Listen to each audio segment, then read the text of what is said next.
Chicago, 2011. A cop is murdered. Police and prosecutors swear they have the trigger man. He swears he didn't do it.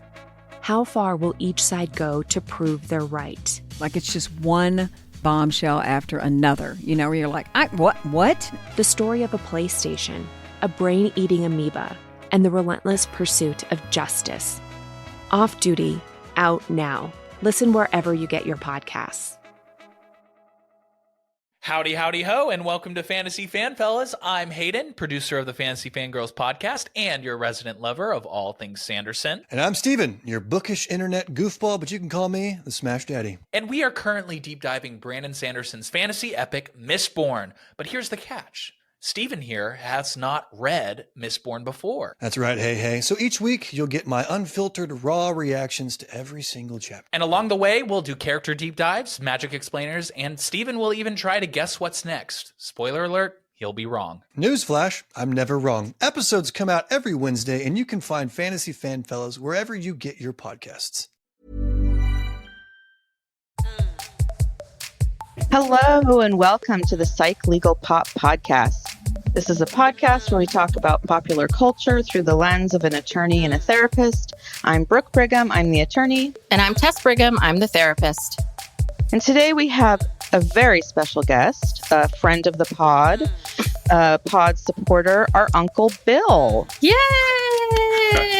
Welcome. Thank you. I hope having a podcast with your Uncle Bill won't mess up your age demographic too much. Oh, no. We're already. Well, you must be excited to be here. It must have been a hard-fought one battle to get this booking. That's right. My agent's been working on this for over 6 months. Yes, well, we're happy that you're here because, you have been one of our biggest supporters. And from day one. Some good ideas about things to cover. And today you're here because we're going to cover with you. We're basically going to be talking about sports and pop culture. And you have a unique point of view and expertise in this because for many years, you can tell us how many, but you worked for the NFL in the, why don't you describe what was your job title and your job description? Okay.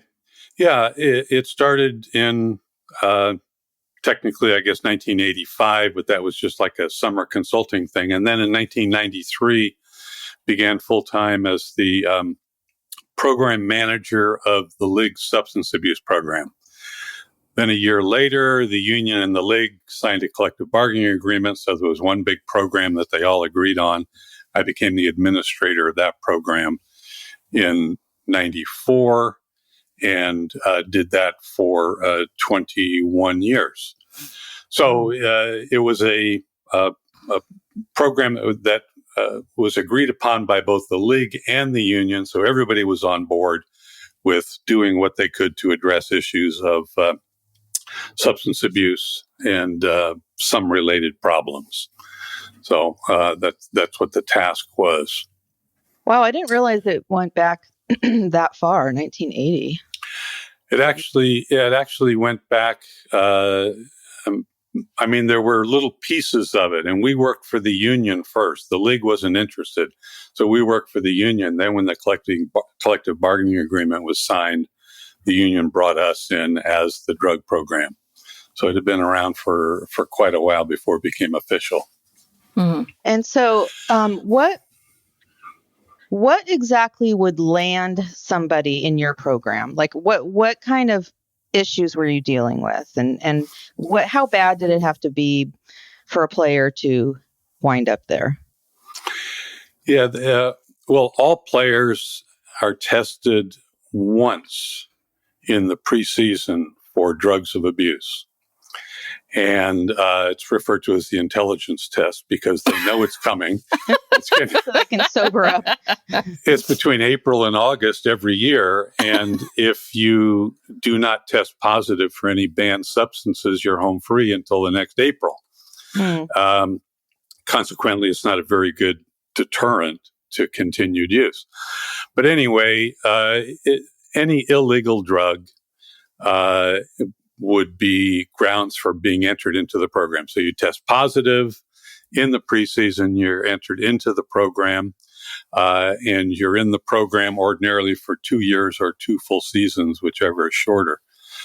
So it's a pretty major disruption in the lives of these guys.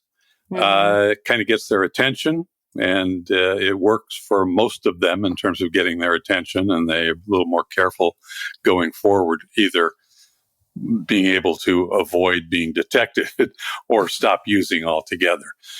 So the biggest problem, other than alcohol, was marijuana over the years. The other common drugs changed. When I first started in the 80s, it was cocaine.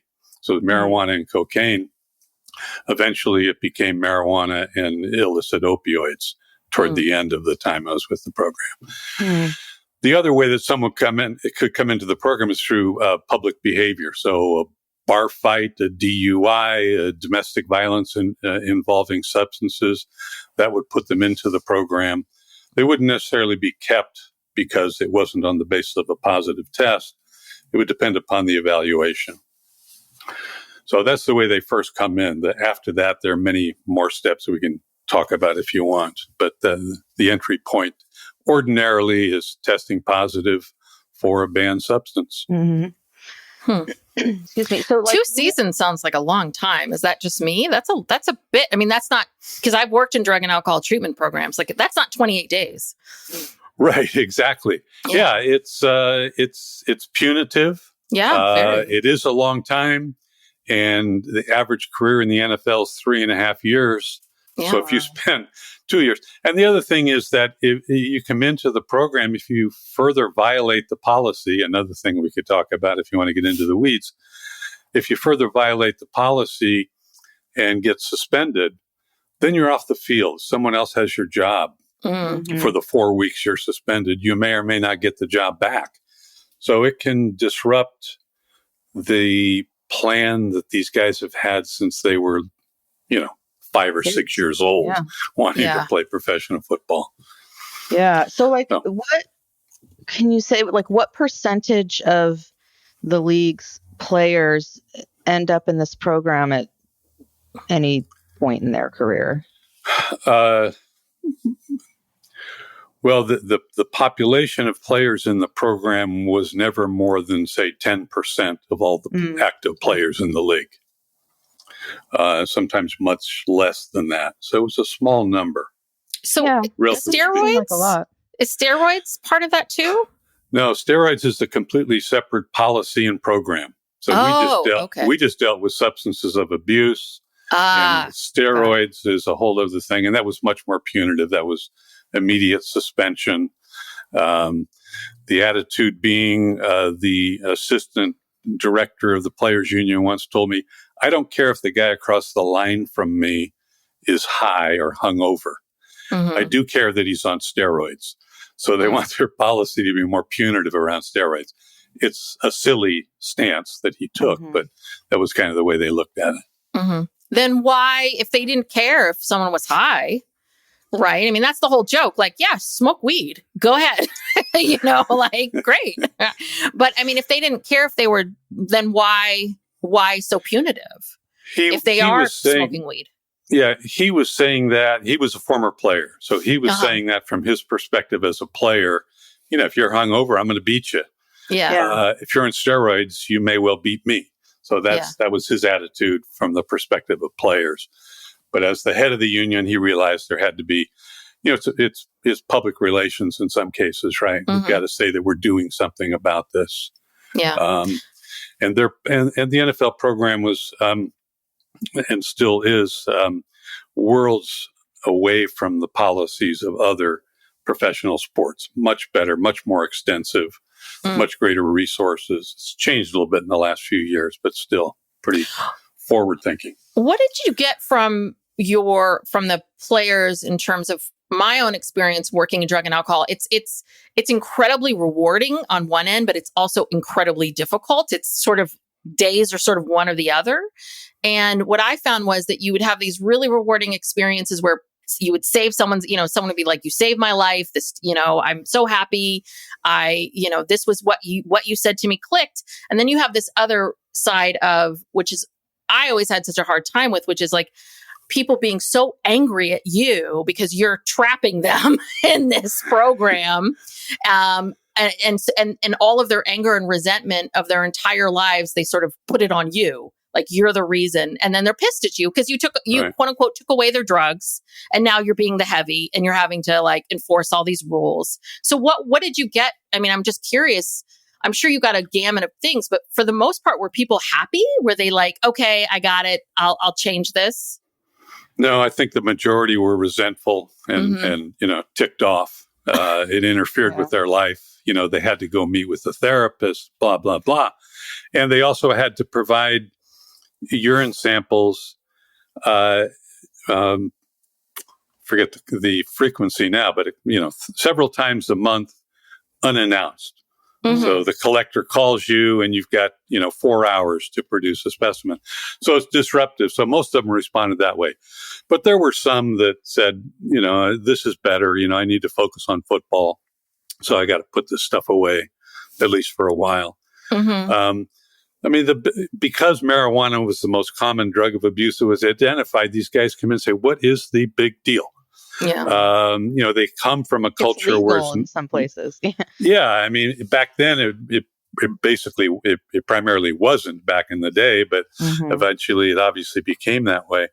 But it was normative behavior for them growing up in their neighborhood and at college, and they're caught off guard.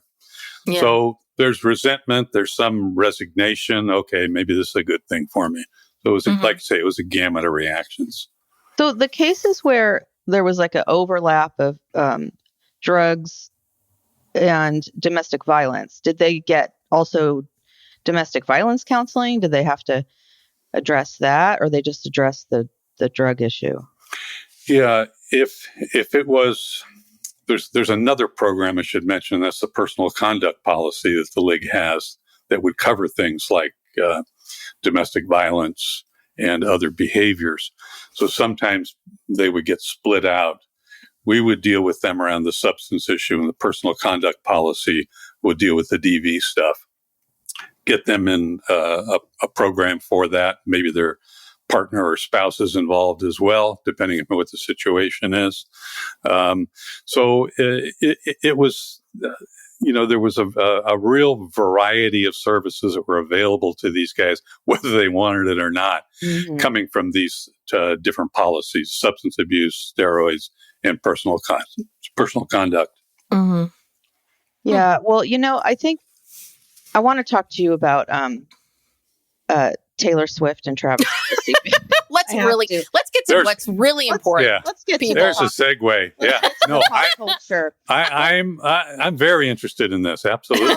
Yeah. Well, the reason there is a segue, because I think one of the reasons why people are just kind of enthralled with this relationship is we're not used to seeing healthy relationships with these athletes. There's there's been, I just remember there was some years in there where literally every month there was some story of an NFL player who, beat up his wife or girlfriend, or, it was just awful, like all the time. And then, so that's why I think this is so refreshing. I don't know what your thoughts are about the domestic violence aspect of this, but, well, I have a lot of thoughts. The first thing is, and not to get too pedantic about this, but I figured this out. It's 4/100,000th of a percentage point.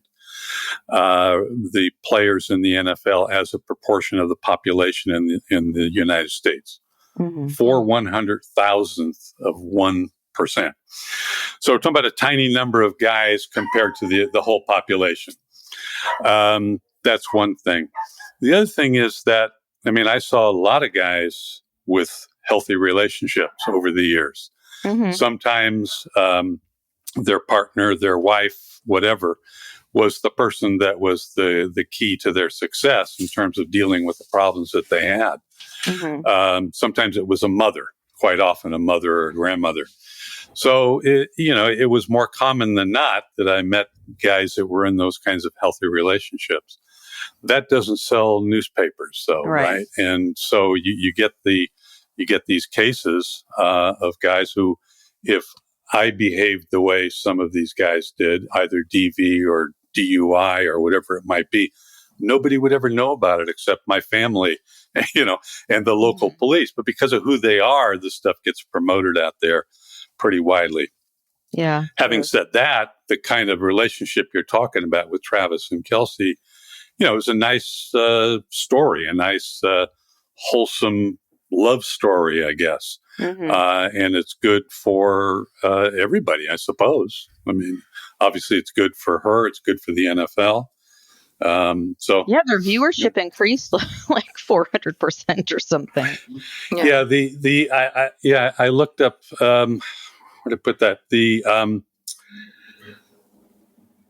NFL viewership last year went up 7%. When Taylor was attending a game, it was 10 to 15% higher than the same games the previous year. So it's a significant factor, her being involved in this. And, everybody loves it. The NFL loves it. Taylor's fans love it. People who never heard of her maybe have come to know of her, I suppose, older folks like me. So I think it's a good thing all in all. Yeah.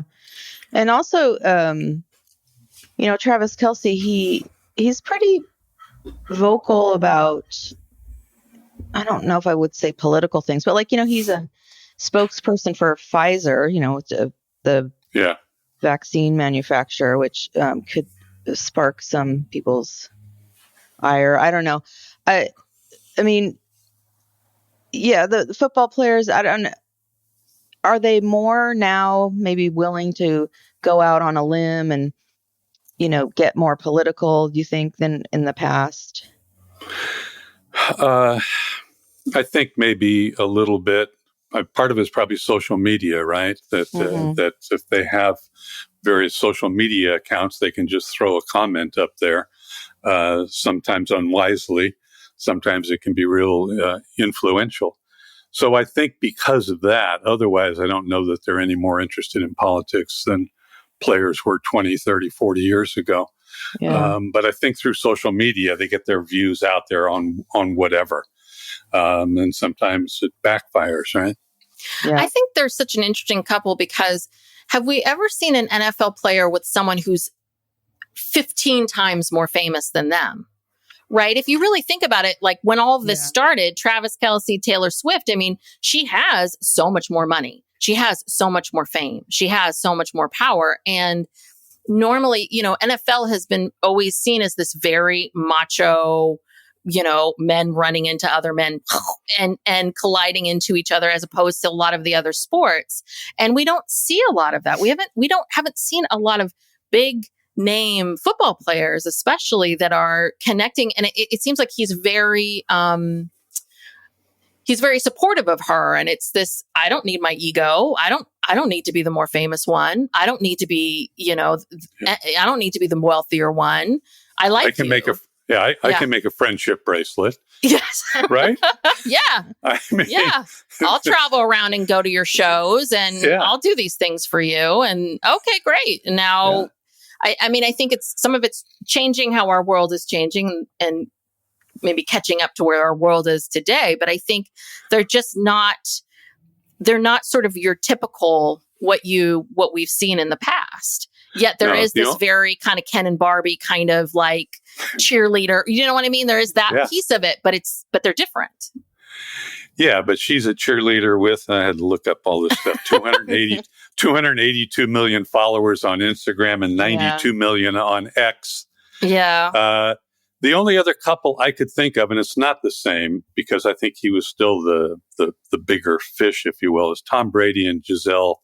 What's her name? The model? Yes. Bunchen, yeah. Now divorced, but I mean, they were kind of a power couple there for a while. This is much different.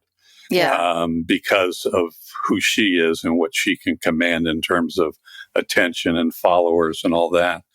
Well, and she just had this incredible year. I mean, it was right, like the timing of everything too. She had this, 2023 was hard for a lot of people. It wasn't hard for Taylor Swift. Like it was her year. And so I think it's even more, right? Drop her at your height of your fame. Became a billionaire. Yeah. Yeah, absolutely. Absolutely. And I really hope that she becomes vocal about the election in a very explicit way because of all the young people that she can influence to vote, number one, and vote for the candidate that she backed in 2020, which was Biden. So I think that would make a huge difference. Oh, totally. It's amazing influence. Yeah. And the population of her fans is a very big population as compared to other generations and stuff. So, yeah. Well, I also think it's really interesting that the Kelce brothers, like how both of them, are just obviously they're football players. They've got this certain amount of machismo or whatever, but they both just seem like so sensitive. Like they're not afraid to cry, in public. They, they just, you scratch the surface and, they're just soft underneath, that's refreshing to see. Yeah. There are, through my experience, a lot of guys like that in the NFL. They're obviously doing something on the football field that it's violent. It's, super macho, all of that. But off the field, they're regular guys in a lot of ways.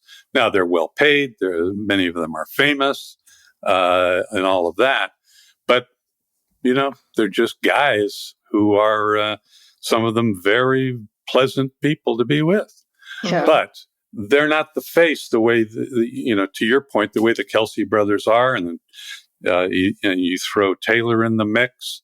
It's a very positive image for the NFL. And I think it's probably really great. Yeah. So should we talk about Aaron Rodgers?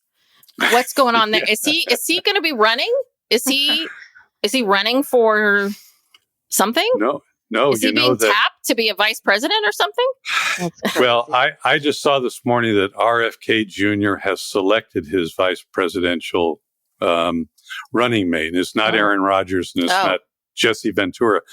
And I'll get her name. Her last name is McCullough. Her first name, I forget. She's the ex-wife of Sergey Brin, the co-founder of Google.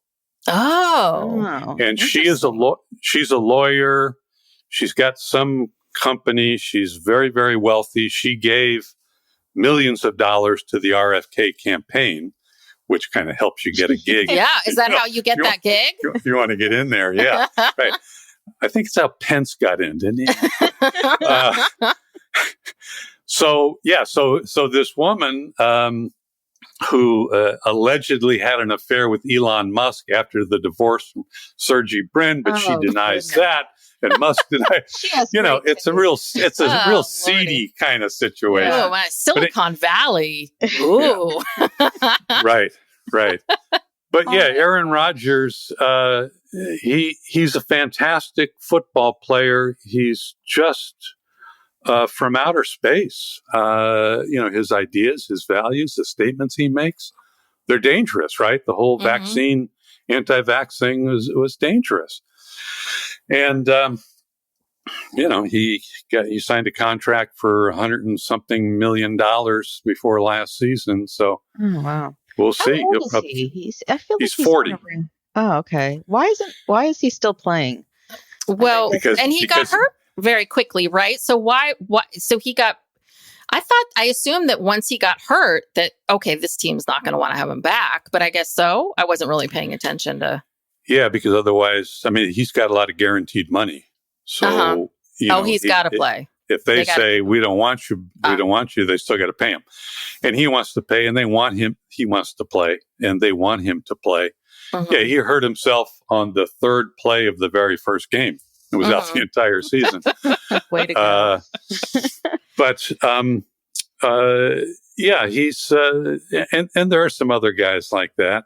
But Aaron Rodgers is a real loose cannon. But he is a great player. and he can still play at 40 because he's a quarterback, and he's so well protected, and doesn't get hit a lot, and that allows him to just keep going as long as he can throw the ball, which he can. And a lot of this is social media, right? Because I think that most likely 20 years ago, we wouldn't know all these things about Aaron Rodgers. Like, you know what I mean? That and we wouldn't know all these things about the Kelce brothers. Like there's that piece of it too, because there've been other players, but because they're not, that I remember saying things, and I can't remember exactly what they said. So I'm not going to say with the players, but that said some off color things, but it didn't go anywhere. You know, it's like this little blip of a story, and then it moved along. But there have been football players saying controversial things for a long, long time. Yeah, there was a guy named Bob St. Clair who played for the 49ers. I'm talking back in the 50s. And he was always shooting his mouth off. And there'd be a little blurb maybe in the San Francisco Chronicle, end of story. Mm-hmm. So if you weren't among the whatever number of thousands of people who read the San Francisco Chronicle, nobody'd ever hear it. So everything is immediately available to everybody in the world on social media. We know way too much about everybody and everything. But what are your thoughts in general about? I know that you have, I think lectured on this or taught classes about this, about just kind of sports and our culture in general. That's a big topic, but. What are some of the things that you've seen, the big picture? I've been thinking about this, obviously, and it seems to me that sports are today, professional sports are first entertainment, then they're athletics. If the NFL TV revenues, they just signed new contracts with all these different networks. And it's some incredible figure. $125 billion over the next 10 years will go to the NFL just in TV revenue. That doesn't include all the other sources of revenue for the team. So that breaks down to about $4 billion going to each team. So it's all about putting faces in front of the screen, so to speak. It's entertainment. So, that's why halftime shows have become a whole different thing. That's why the players have their podcasts or their TV shows or whatever. And it's, we need to entertain people. Now, they have to be good athletes and the games have to be good. And when they're not good, people dial away. They don't want to watch crappy football. But first it's entertainment. And so for me, that means that the athletes are celebrities. It's not that they hang with celebrities. They are celebrities themselves. Not all of them, obviously. The no-name, no-face offensive lineman that nobody knows about, except for people like Jason Kelce. Those, the quarterbacks, the running backs, the wide receivers, some of the defensive backs, they are celebrities. They've got their podcasts and their Instagram accounts and whatever else. You'll see them on the red carpet sometimes at these award shows and other kinds of things. So I think sports are entertainment in this country, professional sports, and the athletes are celebrities in many cases. Yeah. So it's much different than, again, back in the 50s, professional football players all had to have jobs in the off season. They sold cars. That Y.A. Tittle, the quarterback of the San Francisco 49ers, sold life insurance in the off season. Okay. And so, it's a completely different world. These guys start prepping for this when they're playing, flag football at 5 years old, building up to maybe getting to the NFL. Yeah. Well, that kind of segues into another thing that's I find interesting is, we're now this society, and I just see it just around me in general, but it's everywhere, where kids start playing sports so young, and it's like they stick with that sport, and it becomes like their goal, they're okay. I want to play football in high school, and then I want to play football in college, and then I might go to the NFL. And it's like, I mean, that's a huge dream. Okay. And obviously I think anyone who gets there has to have that dream for a long time, but I'm just surprised at the number of young men who think that that's going to happen. I mean, they really do. Like, my daughter has several friends who, this is their main focus. And it's such, to me, it's like unrealistic, a waste of time, never goes anywhere. They go to these crappy schools just because they can play, they don't have to try out. They can be a walk-on, or very few get actual scholarships, but a lot of places will let you just walk on. So, like, and especially with football, it's concerning because, if you're getting hit and getting concussions for years and years before you're even 18, and that's the case of, Aaron Hernandez. He only played in the NFL for a few years. He got all that brain damage growing up as a kid. Yeah, it's. I mean, the NFL. Couple things there, right? And that's the this early goal of making it to the NFL, and the concussion, the CTE stuff, kind of comes together in the discussion. The NFL promotes itself, obviously, and has a lot of youth football programs. Now, when the CTE stuff, the concussion stuff, kind of became widely known in the public, the NFL started a flag football youth league. Okay. So sort of, obviously self-serving. What we want to do is we want to continue to encourage players to play, but we don't want them to get hurt when they're too young. So we'll do flag football instead of tackle football, but they still have both. So a lot of NFL youth football programs, flag and tackle.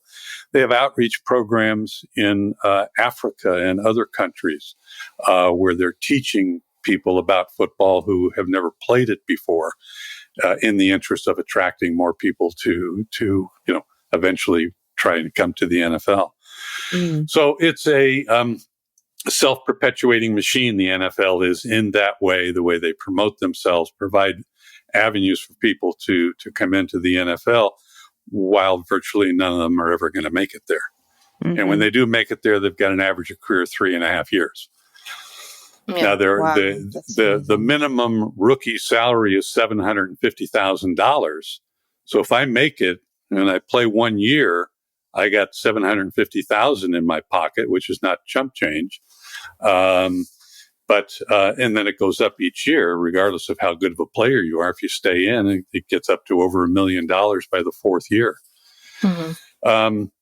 So yeah, but it's unrealistic, is your point, for people to work toward getting into the NFL.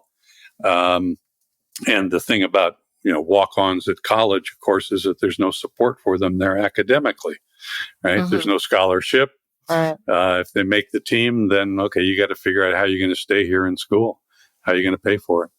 Yeah, so I think that's something else that's not talked about, Brooke, because you've mentioned you have friends who got scholarships, but their family didn't have any money. So it was a little bit like, during the holidays, right? They didn't have places to go.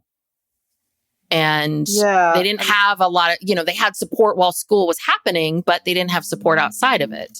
Yeah. And also because football goes on year round, you don't really get a break. At least like in college football, you might get a week or two off, but then you got the summer camp and the winter camp and this and that. So it's a year round thing. And, it's unless you come from a wealthy family, I think it's very difficult to accomplish a lot of this. Yeah. And I think that, I guess, and I, because I was watching in preparation of our show, I was watching Last Chance U, which I had never seen. I'd watched Cheer and some of these other documentaries, but I never watched Last Chance U. And I watched the one that was about Laney College, which is here in the Bay Area. And it was very, and a lot of it was about Oakland and how Oakland's changing. But one of the big things that they talked about was the fact that this is, a couple different things. The first one is, which I'm always wondering about is these kids, they're 19, 20, 21. Some of them seem to have a little something and people are interested, but the other ones, not so much.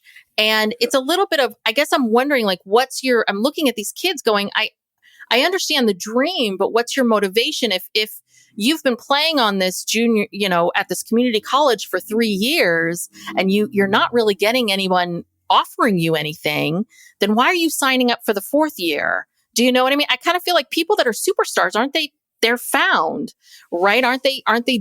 Don't we see it? Don't we know it? If no one's telling you that you have this natural talent and you're not getting any offers from anyone, don't you think it's time to pivot? But it seems like they just keep digging in, like next year. And I know that people hear the stories of Tom Brady being the last round draft pick and everyone thinks it's them, but it's a little bit of, but Brady still, he went to Michigan, right? I mean, he still was kind of on that track. Yeah. It's like on the Last Chance U documentaries. It's really discouraging to see how many guys just keep trying when you kind of feel it in your gut. They're not going to make it.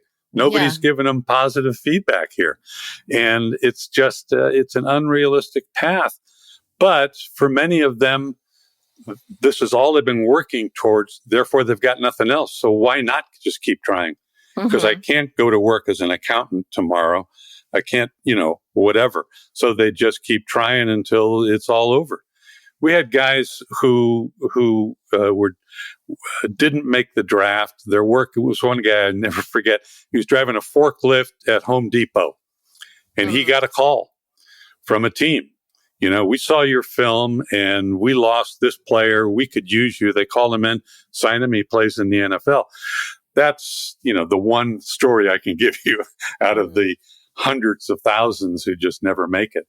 So it's just not a realistic goal, but it's all some of them have. They see a quick payday and they can take care of their family. But most of them never make it, of course. Psych Legal Pop will be back after these messages. Hello, this is Tess Brigham, one half of the podcast Psych Legal Pop. When I'm not podcasting with my sister and analyzing pop culture, I'm a speaker who talks about mental health in the workplace. In today's post-pandemic hybrid working world, mental health matters more than ever.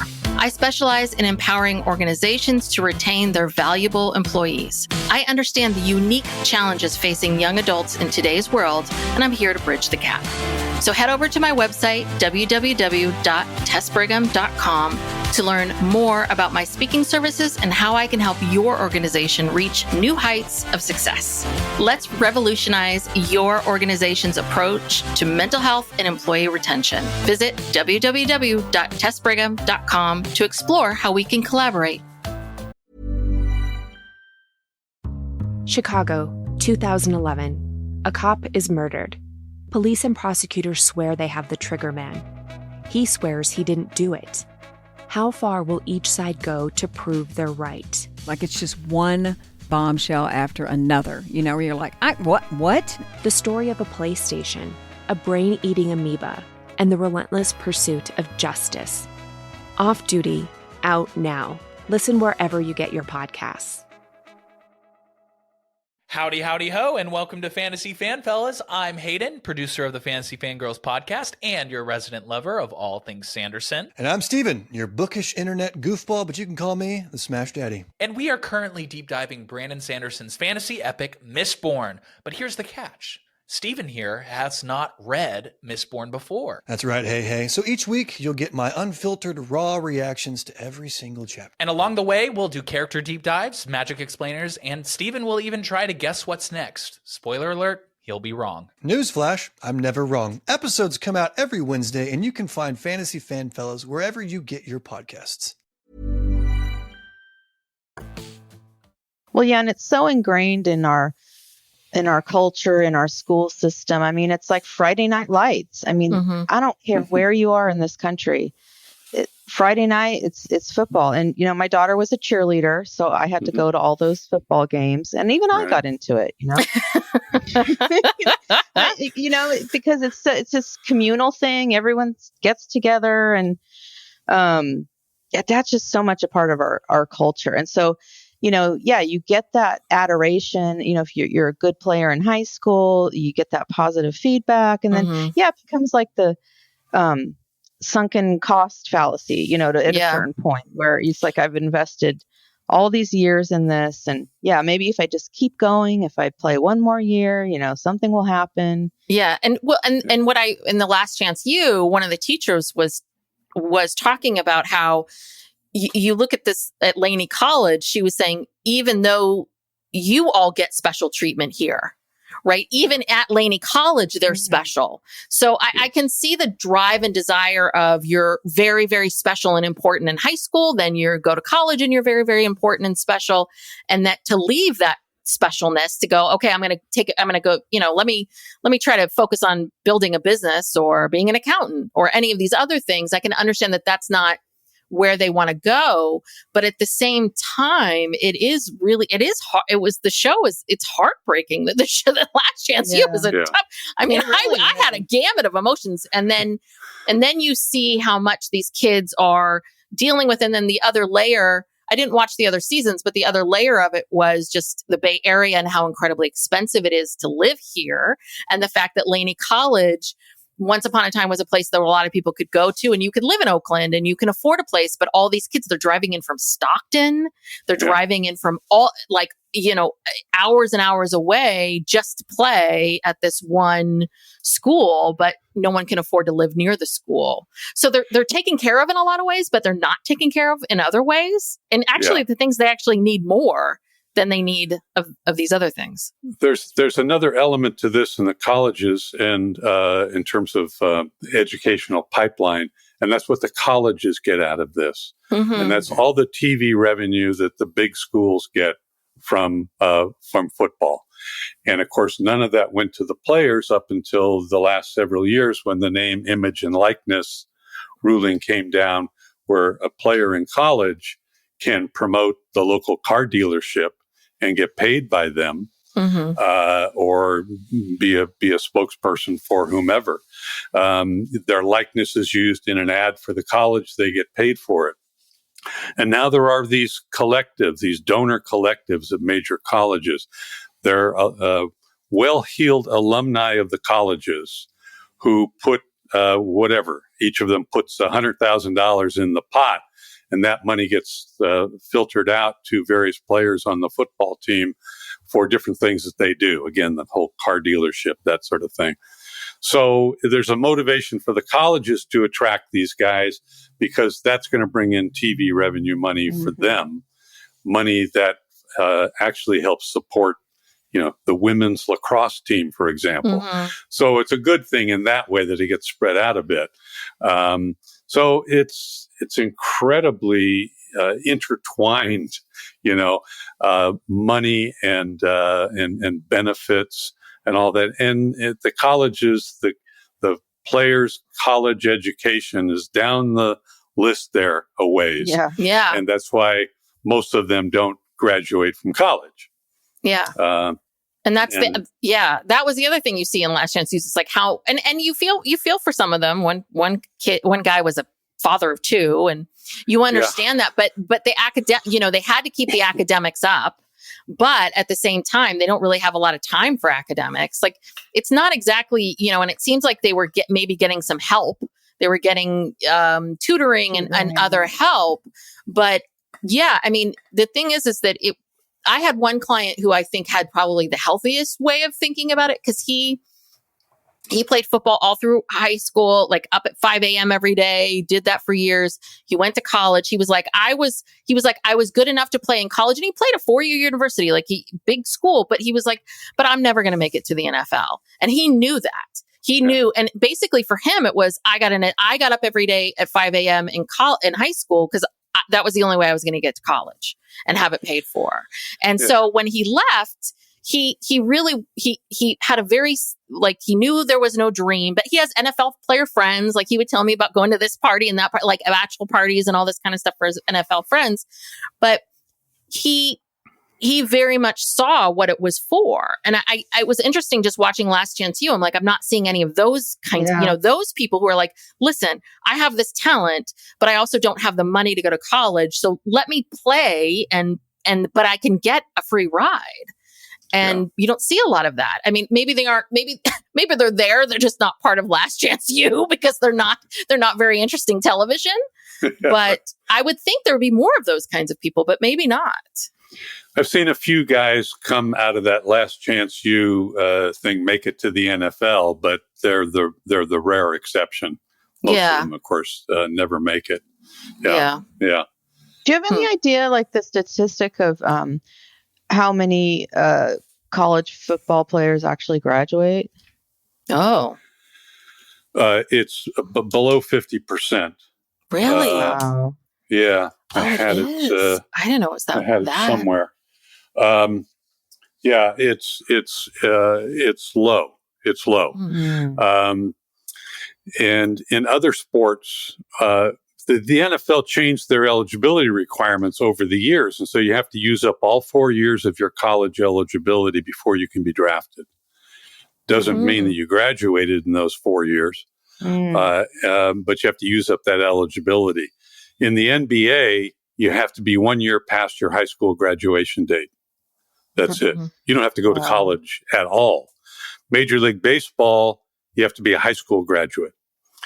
So the NFL players with college degrees are sitting at the top, actually, compared to the NBA and Major League Baseball, where they don't have to go to college. But with professional football, at least you have to go use up all that eligibility, get all that film and experience. I think it should be a requirement that they have their degree before they can get drafted into the NFL. I think that might pay off. A bachelor's degree is not the ticket to riches necessarily, but at least they'd have that done at the point they came in. And some of them do go back and finish when they're in the NFL, and some get graduate degrees, and there are physicians and scientists who've come out of that bunch as well. Yeah. Well, the nice thing is, because I've seen these programs where they will recruit from NFL players to for sales, like something that they have never trained for before, but they have the skills and ability to do it. Right. So I'm trying to think of some of the companies and the organizations, but I remember reading about that thinking, oh yeah, I absolutely, just knowing from what my own experience of just hearing that one client who had at 15, like getting up at 5 a.m. I don't think I would do that. Like I wouldn't have done that at 15. I'm going to tell you that right now. So I don't even do it now. So, if I would think that they would be a great group of people to pick from, right? That have the discipline, have the drive, have the ability, and take all those skills and just put it into something else. It's more realistic. Right. And if you mentioned sales, and I can just imagine cases where, so a former NFL player is coming in to pitch you something. And if he's pitching it to a guy, almost always the door is wide open. Come on in. Pitch your product. Let's talk about football. Maybe he makes a sale, maybe he doesn't. But that kind of background has so much glamour and cachet attached to it in our culture. That a former football player, former NBA player, whatever, can open a lot of doors. Yeah, I feel like if someone is a former professional athlete or even, a college athlete, you learn that fact very quickly. You know what I mean? Like it's something that always comes up very early on when you meet someone or someone introduces you to, it's right. It's like forever. It's like a gold star. Well, it's even, if Renee, my wife, and I are at a party or something and meeting people for the first time, and people do that. So what do you do? And I would always talk about working in the addictions field. And I would almost never say the NFL. And Renee would say, come on, you work for the NFL. Tell me. And then all of a sudden, oh, really? Well, tell me more.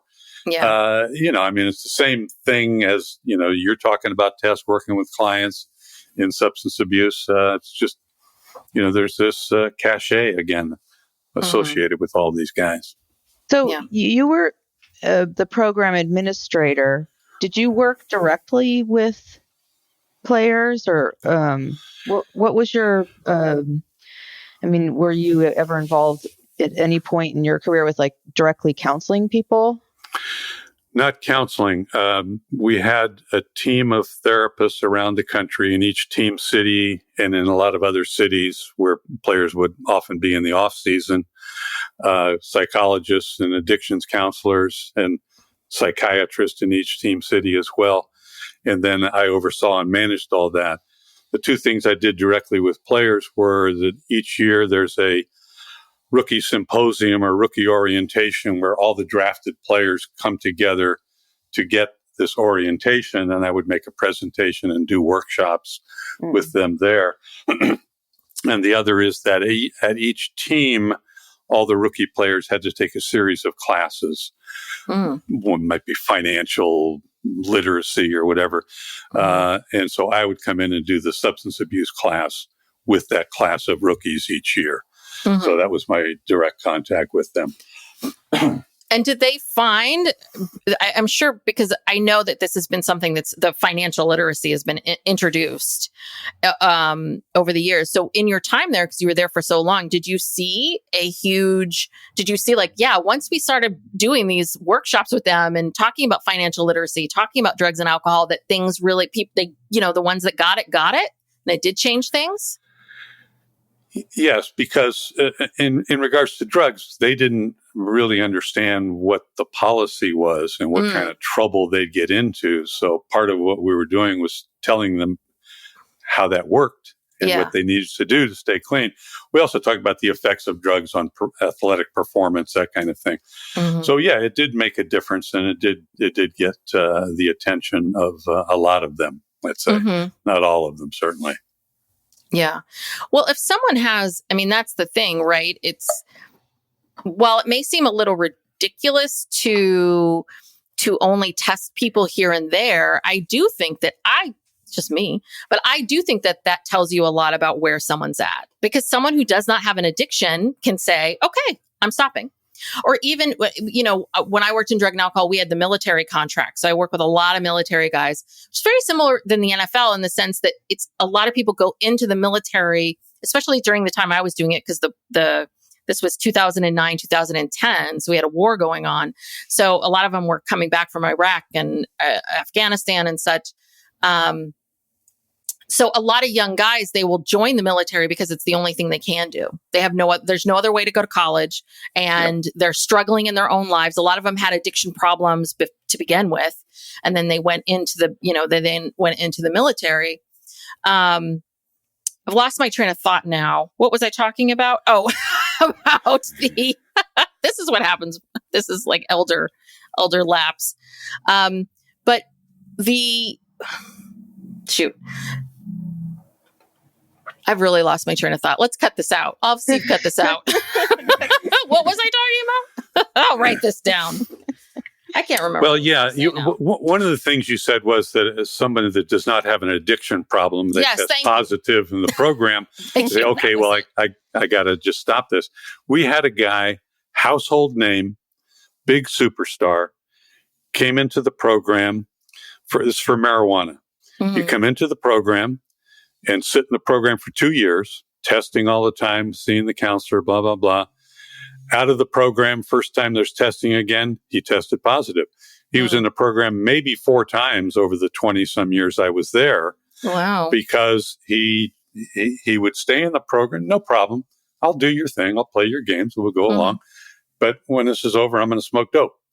So it was, not an addiction problem for most of the guys. Yeah. That's probably the most important point.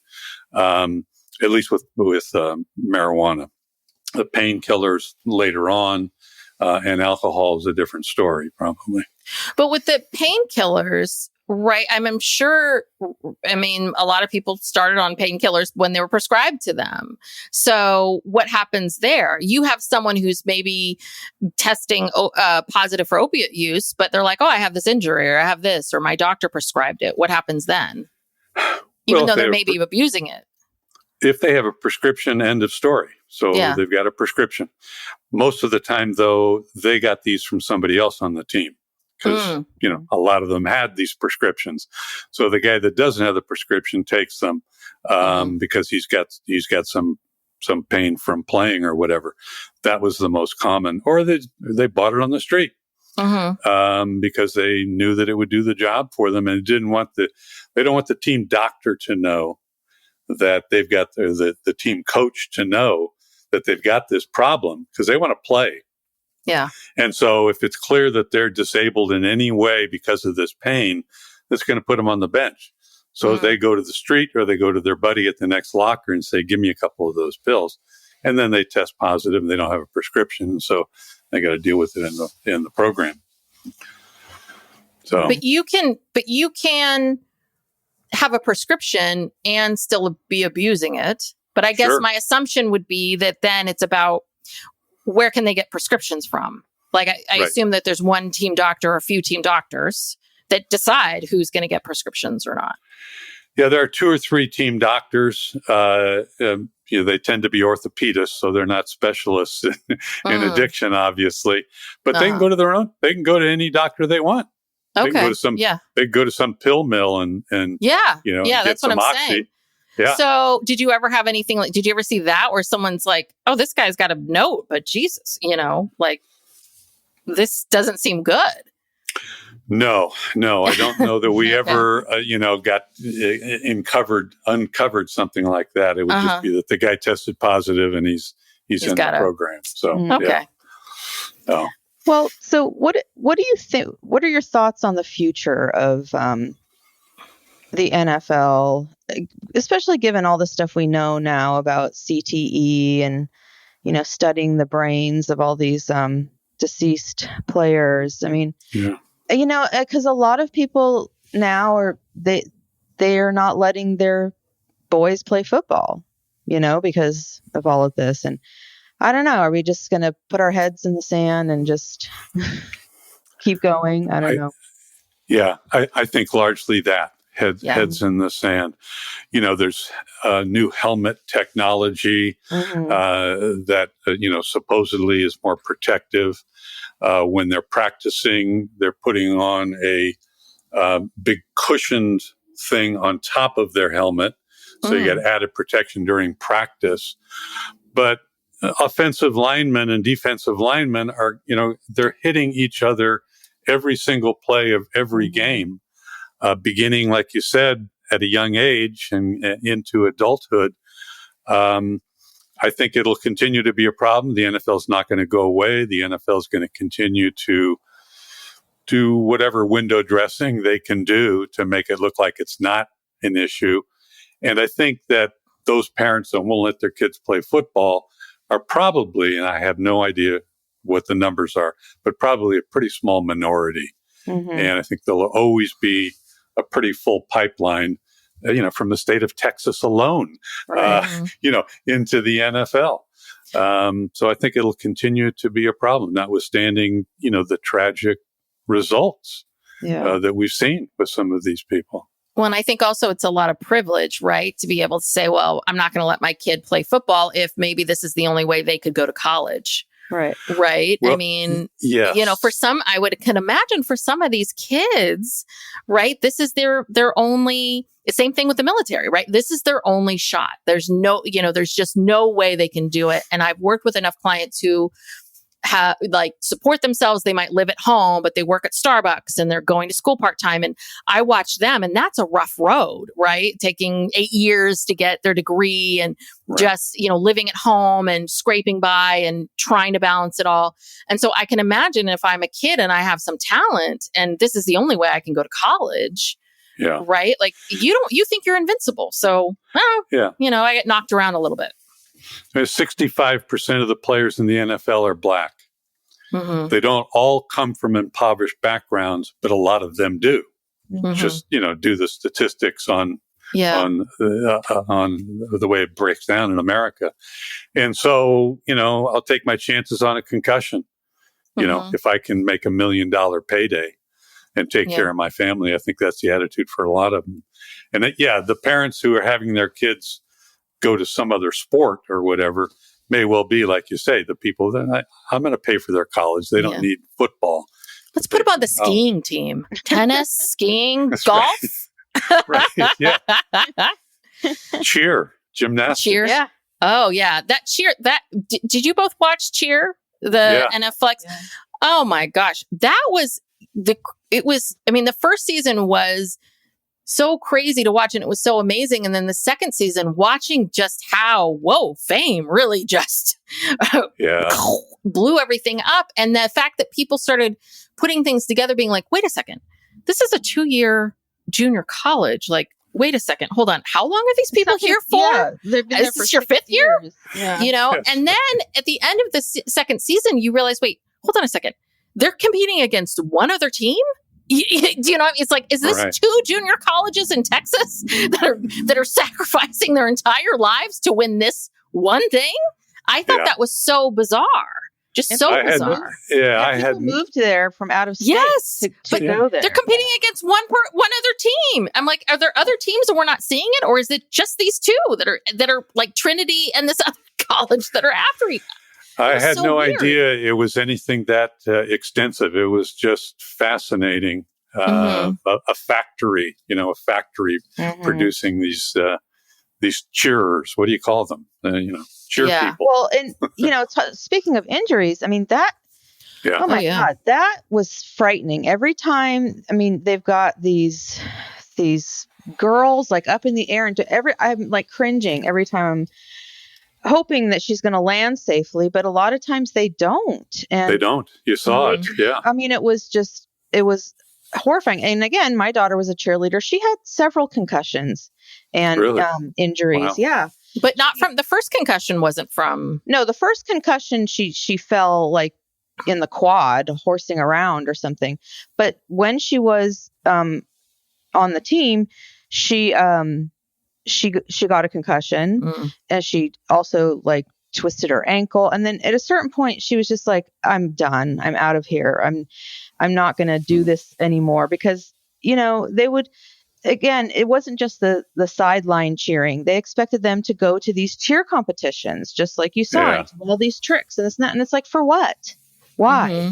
This Yeah. is so dumb. Like, just go to the football games and do your thing. And the coaches, quote unquote, they're just like former students who were cheerleaders at the school, and they come back and they don't know anything about anything. I mean, it's just very dangerous. And even that woman Monica, like on the cheer program, like what were her credentials for Mhm. making sure that these kids didn't get hurt?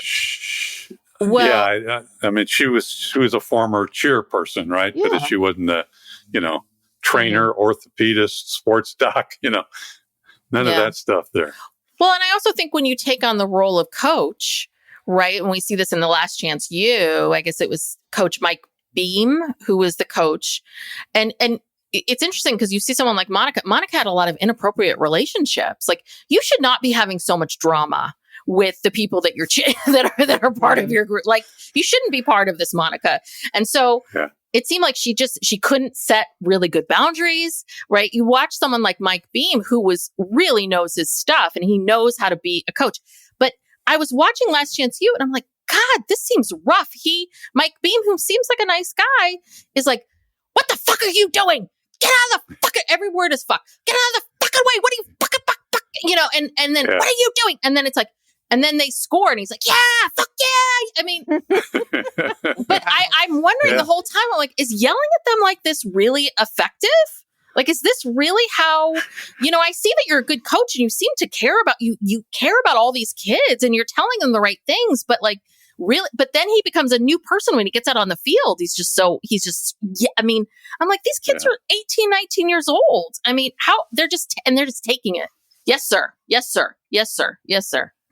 No, sir. Yeah, yes, sir. It's interesting to watch the different styles of coaches in the NFL or in this other instance, and being loud or not being loud. Neither one of those is an indicator of success. Yes. Yes. It's what's going on up in here in terms of coaching and teaching and leading the guys. But Mhm. yeah, some of them think that, and that's what gives that kind of image to some of male sports, or coaches like that who are bombastic and loud and profane and whatever. Yeah. Yeah. Well, but my other issue with cheer was, I'm sorry, but that routine for 4 minutes or however long it was, why? It was like there's too much going on. How can anyone enjoy?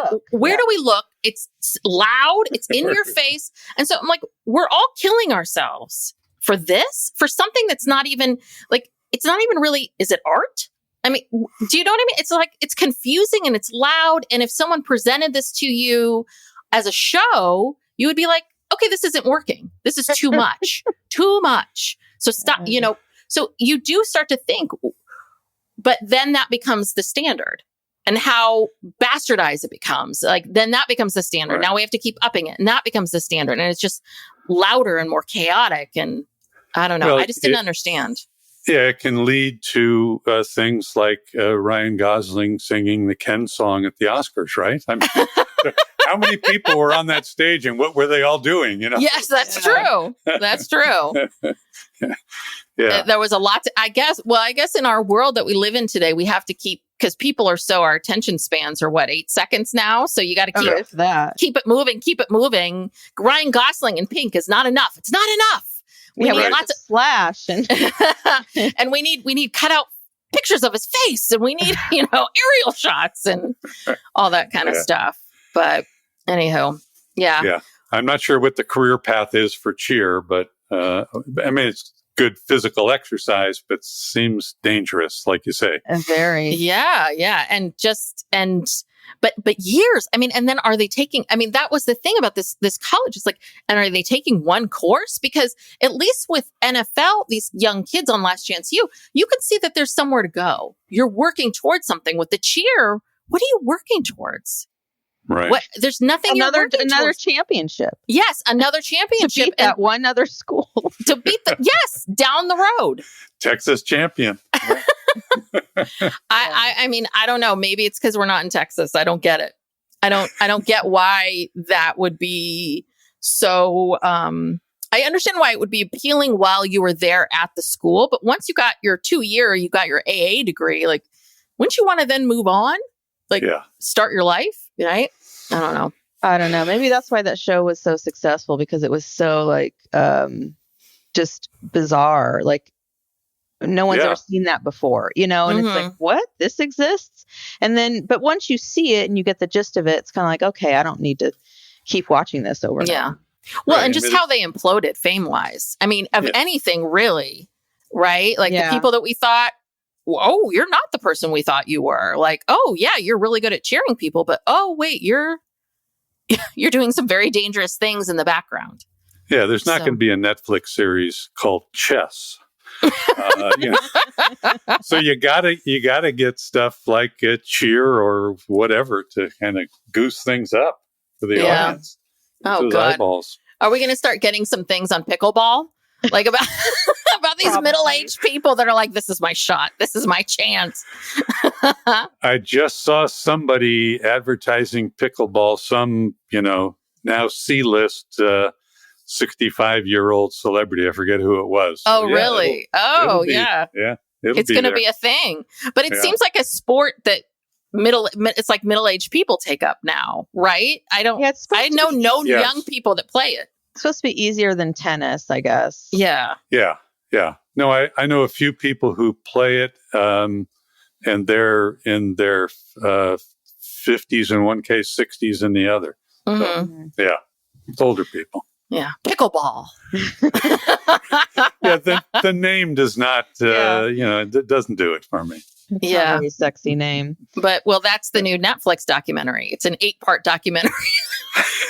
Right. About pickleball. And it's like a lot of middle-aged couples like talking about their injuries. Yes. Like, this is my racket and this is where we go when we play. And Brought to you by AARP and Consumer Cellular. Right. And Activia. Jamie Lee Curtis. Okay. Yes. All right. Well, have we said it all? Did we cover all of our NFL? Bill, was there anything that we didn't talk about? No. Well, I mean, there's a lot, right? But you covered a lot. Yeah. Well, sports is it's not going anywhere. None of this stuff. In fact, it's It's getting bigger. It's more Yes. part of our lives. Yeah, you can't basically you can't be an American and escape it. I mean, you know, the Super Bowl is probably one of the biggest events in our country every year. You know, It was the most watched television program in the history of television. Yeah. This last Super Bowl. Oh wow. Nothing's been bigger. Yeah. So, yeah. Well, and I think what's interesting about it is that right, with all of these streaming channels and the fact that once upon a time, right, 40 million people tuned in to watch Friends, but there are no TV shows like that today that you have that kind of viewership, because we don't have, you know, because there are so many channels. People are watching things. No, people aren't watching things in real time. And really, NFL and Super Bowl is one of those events more than the Oscars. Right. I didn't watch the Oscars. I didn't watch the Oscars. I didn't watch the Super Bowl because I was on a plane. But like, you know, normally I would watch the Super Bowl before I would watch the Oscars. Oh, I watch the Super Bowl every year because it is this event. It is this event that we're all watching together, and tons of people watch it even if they hate sports, so they don't really care about football, or because they want to watch the commercials or whoever's the halftime show or whatever that is. Yeah. But they go to the Super Bowl party. They go to yes. Not necessarily watching the game. Yeah. I mean, in that way, it's good community building, if you will, that people come together socially. Yeah. Yeah. And then get too drunk and get in a fight. Somebody throws the onion dip across the room and it's a mess. Yeah. Right. Yeah. Well, maybe just in our family. I don't know. Well, this has been a delight. Yes. And thank you for coming on. And I hope you come back and we can talk about. We'll have to see if we can slot you back in. Yeah. Very tight schedule. We'll have our people contact your people. Call my people. Yeah. Yes. Great. It's fun. Yes. Yeah. Well, thanks. Come back anytime and keep your suggestions coming. Okay. Okay. Even though you're our uncle and older than us, you're very hip. You're very, you have your finger on the pulse of popular culture. Bill has always had his finger on the pulse. Yeah. You have. And in relationship to your siblings. Yeah. I check my own pulse every day. Good. I check popular culture. Yes, exactly. Yeah. No, you always know what's going on, and don't have to explain everything to you like we have to explain to our dad. Oh God, yeah. Well, I think he doesn't even. I don't think he understands the podcast at all. He does not understand this podcast. He doesn't even remember that we have a podcast. Yeah. Like every time we talk about it, he's like, "What? Like, what?" Do you think he knows who Taylor Swift is? Oh yeah, Dad. Okay. Yeah. Yeah. Oh yeah. He knows who all these people are. Yeah, I think he would know who that is, but he's not up on. Dad's not up on anything like technologically, media. Bill, you've always been up on technology, like much more than, right? Yeah, I mean, you've always been on that. So I think it's the technology stuff, because Dad doesn't even understand how to access a podcast. But I'll tell you what he is very knowledgeable about, as am I, and we sometimes trade things on email, Seinfeld. Ah, yes. He and I can both quote from Seinfeld, drop of a hat. So yes. I don't know what that's worth, but there you go. Yeah. No, he basically can interject that in every conversation. He's like, well, there was a Seinfeld episode about that. I do it all the time. It drives Renee crazy. I did it yesterday. We walked by the Gap and I saw there's a Seinfeld story. Let me tell you. So, she's like, oh God, not again. Right. Exactly. All right. Well, thank you everyone for tuning in. If you haven't already, if you like our podcast, we would appreciate it if you would subscribe and also give us a 5-star rating. And you can find us on social media at Psych Legal Pop on TikTok and Instagram. And our Patreon came out yesterday. Oh, okay. Yes. Yeah, I'm confused about the timing of this. Yes. In case you missed the big announcement, you can go back and hear it. We have a Patreon now. Woo! Yay! Yeah. So if you want to give us some extra support, you can become a Patreon member, just go to Patreon and search for Psycholegal Pop. There's a lot of exciting stuff on there, which you can check out for yourself. But Yeah, very exciting. it is very exciting. Yes. Thank you so much. Thank you. Thank you, Bill. Thank Bye. you. All Fun. right. Bye-bye. Bye. Bye.